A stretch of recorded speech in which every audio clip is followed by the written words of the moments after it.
9 जून को नरेंद्र मोदी ने तीसरी बार प्रधानमंत्री पद की शपथ ली। इस बार बीजेपी के साथ साथ टीडीपी, एलजेपी और जेडीयू के सांसदों ने भी मंत्री पद की शपथ ली है।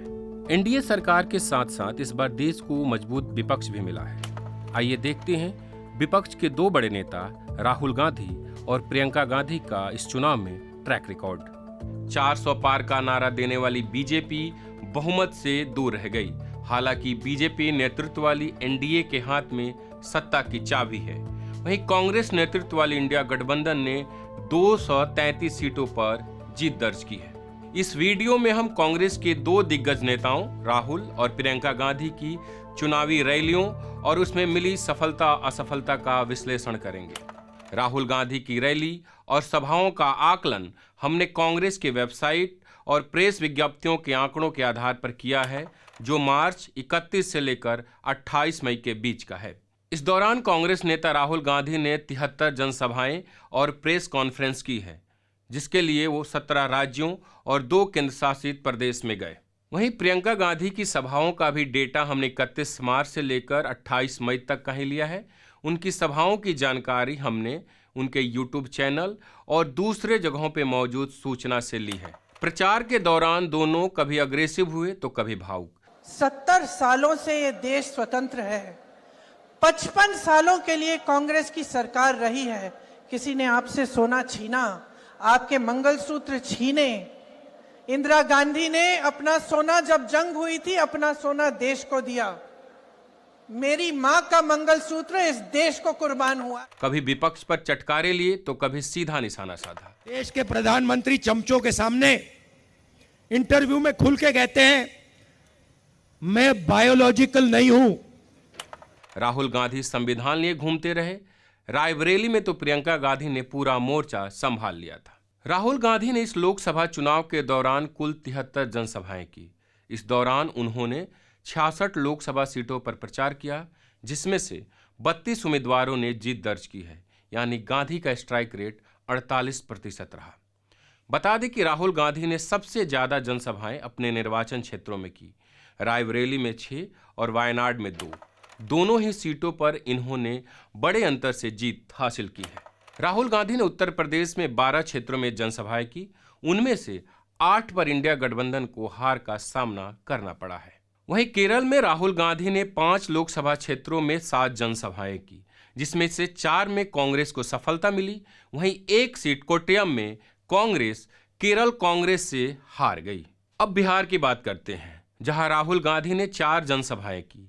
पाटलिपुत्र, भागलपुर, आरा और पटना साहिब में। पाटलिपुत्र में ही प्रचार के दौरान मंच टूटते टूटते बचा था। इन चारों सीटों पर पहले बीजेपी जेडीयू के सांसद थे, लेकिन अब इसमें से 2 इंडिया गठबंधन के पाले में आ गया है। इस बार मध्य प्रदेश में कांग्रेस का प्रदर्शन बेहद खराब रहा। यहां से एक भी सीट कांग्रेस नहीं जीत पाई है। बता दें कि मध्य प्रदेश में राहुल गांधी ने 5 सभाएं की, लेकिन कहीं भी सफलता नहीं मिली है। बात अब महाराष्ट्र की करते हैं, जहां एनडीए को काफी नुकसान हुआ है। यहां राहुल गांधी ने 4 रैलियां की थी। इसमें से 3 सीटें बीजेपी के पास थी। वहीं अमरावती सीट से नवनीत राणा सांसद थी, जो इस बार बीजेपी से चुनावी मैदान में थी।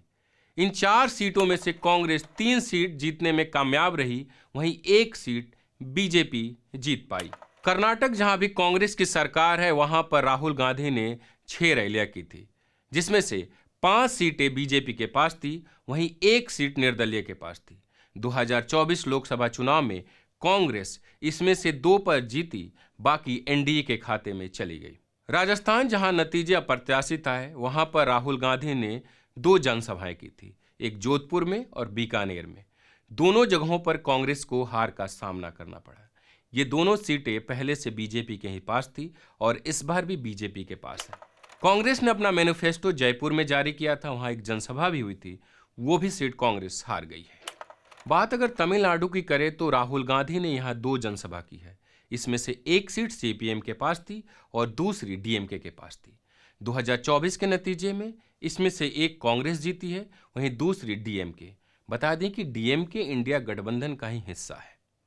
अब ले चलते हैं छत्तीसगढ़, जहां 11 लोकसभा क्षेत्र है, जिसमें से 10 पर इस बार बीजेपी जीत दर्ज की है। वहीं एक कोरबा कांग्रेस ने जीता है। यहाँ राहुल गांधी ने 2 जनसभा की थी, एक बिलासपुर में और दूसरा बस्तर में। दोनों जगहों पर कांग्रेस को हार का सामना करना पड़ा। ऐसे ही उड़ीसा में राहुल गांधी ने 3 जनसभाएं की, लेकिन तीनों जगहों पर बीजेपी जीत दर्ज की है। झारखंड में राहुल गांधी ने लोहरदंगा और सिंहभूम में जनसभा की थी। इसमें से एक सीट बीजेपी के पास थी और एक कांग्रेस के पास। हालांकि इस बार दोनों सीटें इंडिया गठबंधन ने जीती है।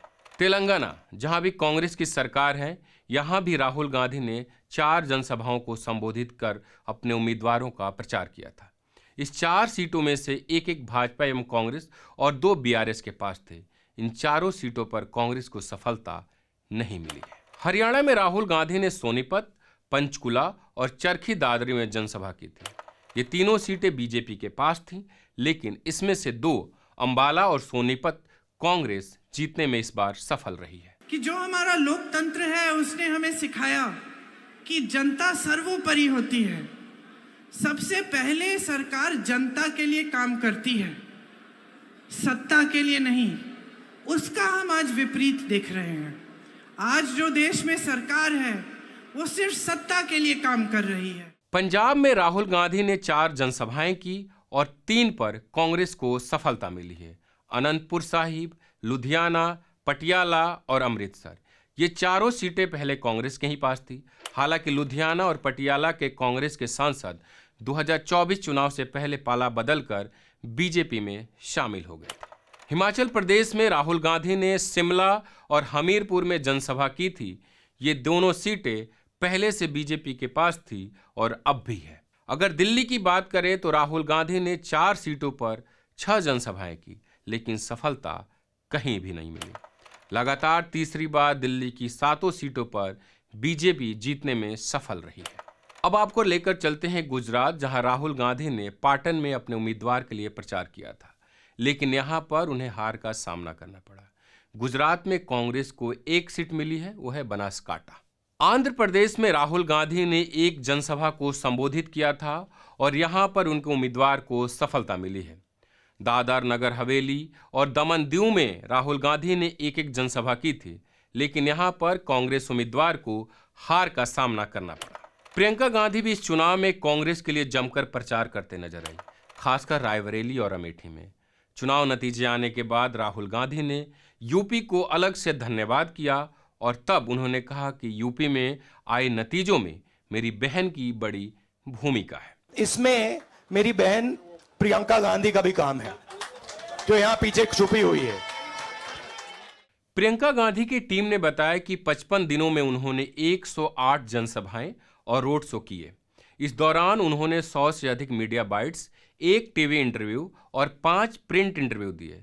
इन्होंने 16 राज्यों और 1 केंद्र शासित प्रदेश में पार्टी का प्रचार किया। इसमें से ज्यादातर सभाएं और रोड शो प्रियंका गांधी ने उत्तर प्रदेश के रायबरेली और अमेठी में किए। हर दिन 2 से 3 जनसभाएं और रोड शो। रायबरेली सीट तो 2019 में कांग्रेस के पास थी, लेकिन अमेठी स्मृति ईरानी जीती थी। अब इन दोनों सीटों पर बड़े बहुमत से कांग्रेस जीती है। अमेठी की जीत में प्रियंका गांधी की बड़ी भूमिका मानी जा रही है। इसके अलावा प्रियंका गांधी ने 46 लोकसभा क्षेत्रों में प्रचार किया, जिसमें से 22 पर जीत मिली, वहीं 24 पर पार्टी को हार का सामना करना पड़ा। ऐसे में देखें तो प्रियंका गांधी का स्ट्राइक रेट 48% रहा। उत्तर प्रदेश में प्रियंका गांधी ने अमेठी और रायबरेली के अलावा सहारनपुर, वाराणसी, फतेहपुर सीकरी, प्रयागराज और गोरखपुर में जनसभाएं की, जिसमें से सहारनपुर और प्रयागराज में कांग्रेस को जीत मिली है। इसमें से कोई भी सीट पहले से कांग्रेस के पास नहीं थी।